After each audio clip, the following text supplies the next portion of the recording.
Rishpërndarje të fondeve për sigurinë kibernetike, teknologjinë e informacionit, garancinë sovrane në bujqësi dhe infrastrukturën. Këto janë vetëm disa nga ndryshimet në buxhetin e vitit 2025 që u diskutua në Komisionin Parlamentar për Çështjet Ligjore, Administratën Publike dhe të Drejtat e Njerëzit. Gjatë fjalës së tij, Ministri i Financave Petrit Malaj listoi edhe një herë ndryshimet në buxhetin e këtij viti, të cilat u miratuan para një jave me një akt normativ nga Këshilli i Ministrave. Në tërësi, rishikimi i buxhetit 2025 parashikon një volum të përgjithshëm të fondeve që alokohen apo rialokohen në masën prej 11.8 miliard lekësh. Nga kursimet e realizuara, kemi alokuar shtesë rreth 3.3 miliard lekë për Agjencinë Kombëtare të Sigurisë Kibernetike, për produkte të teknologjisë së inteligjencës artificiale.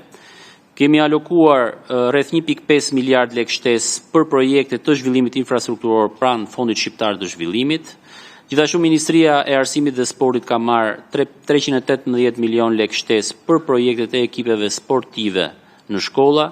Ministria e Drejtësisë ka marrë rreth 142 milion lekë shtesë për detyrimin që ka pasur për rikonstruksionin e godinës së Institutit të Mjekësisë Ligjore. Si dhe nga ana tjetër kemi akorduar fonde shtesë nëpërmjet këtyre kursimeve tek Ministria e Shëndetësisë dhe Mbrojtjes Sociale për blerjen e disa pajisjeve mjekësore.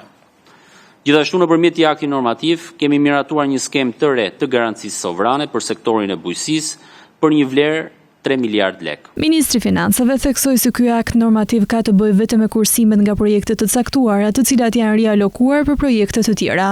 I pyetur edhe për një rritje të mundshme të pagave të policisë së shtetit, Malaj u shpreh se nuk janë dhënë fonde shtesë për nevojat që mund të kenë pasur ministrit. Nuk është parashikuar asnjë rritje page deri më tani.